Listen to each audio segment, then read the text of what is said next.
जागो India YouTube channel पर आपका स्वागत है।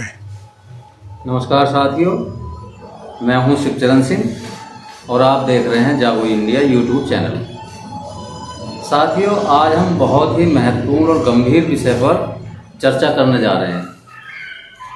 आज का वीडियो उन लोगों के लिए है जो चुनाव आयोग पर वोट चोरी का आरोप लगाते हैं। इस बार भी तो ईवीएम से ही होने जा रहा है चुनाव, तो आपको क्या लगता है? ईवीएम वही तो कह रहे हैं, बैलेट पेपर से करा के देखिए। ईवीएम तो हमेशा हम लोगों को ड्यूटी लगती थी। एनसीसी कमांडो है फैजाबाद दर्शन नगर से, हमको उठा लिया गया 5 बजे। बक्सा सील होता है, बाहर से बक्सा आया अंदर किया जाए, अंदर का बक्सा बाहर, हमको तुरंत यहाँ उठा के हजरतगंज थाने में लाया गया।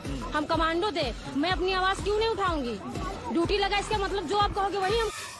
मैं इस बात से सहमत नहीं हूँ और ना ही मेरी ऐसी कोई भावना है जो किसी की भावना आहत हो।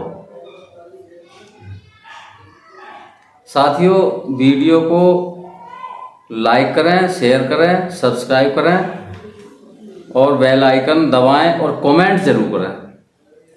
साथियों, आज का विषय हमारा है विपक्ष द्वारा चुनाव आयोग पर चुनाव परिणाम आने के बाद सत्ताधारी पार्टी से मिलकर वोट चोरी के गंभीर आरोप लगाए जाते हैं।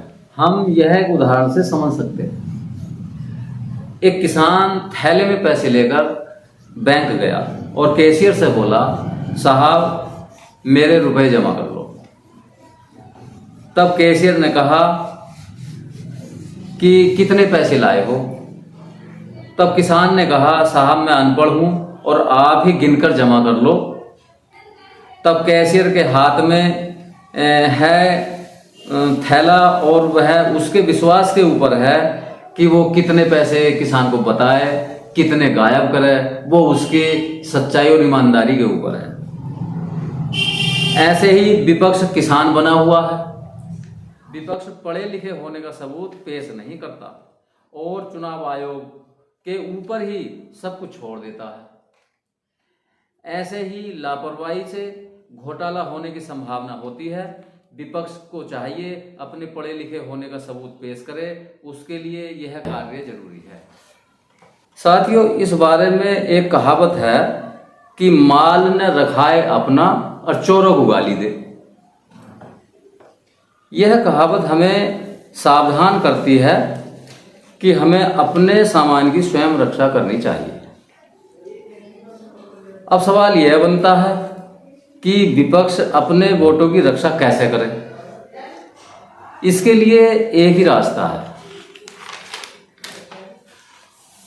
वह यह है कि जो पिछले लोकसभा चुनाव में दक्षिणी भारत के शायद तमिलनाडु राज्य की सरकार द्वारा किया गया महत्वपूर्ण कार्य माना जाता है। साथियों, पिछले लोकसभा चुनाव से पहले सत्ताधारी दल के नेता कह रहे थे अब की बार 400 पार, और कुछ नेता लोकतंत्र और संविधान को खत्म करने की बात भी कह रहे थे। लेकिन चुनाव परिणाम आने के बाद सत्ताधारी पार्टी को 240 सीटों पर ही लोकसभा की संतोष करना पड़ा।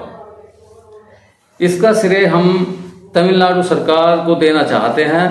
उन्होंने कहा था कि हमारे सारे प्रदेश में जिन चरणों में चुनाव हुए हैं, हमने अपने प्रदेश में प्रत्येक बूथ पर परसेंटेज का पूर्ण मतदान का ब्यौरा तैयार करके रखा है। यहाँ पर चुनाव आयोग गड़बड़ी नहीं कर पाएगा, अगर करेगा तो उसे मुंह तोड़ जवाब दिया जाएगा।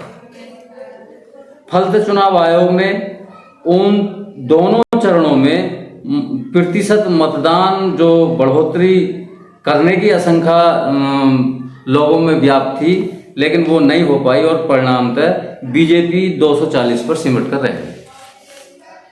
इसलिए आने वाले बिहार विधानसभा चुनाव में इंडिया गठबंधन की पार्टियों को प्रदेश के सभी बूथों पर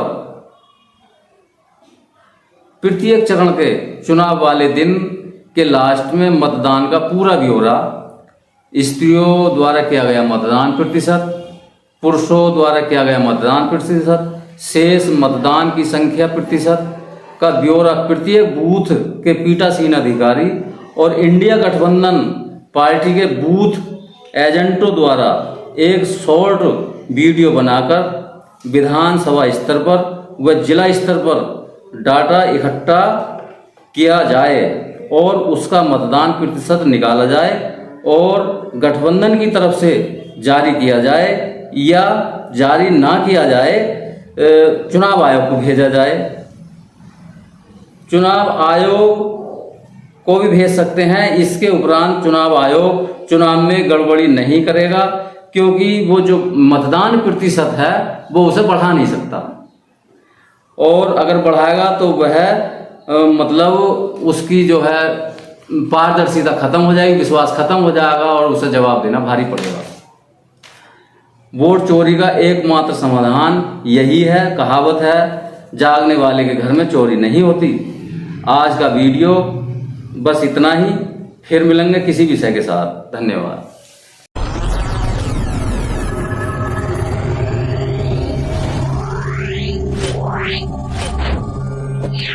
Yeah.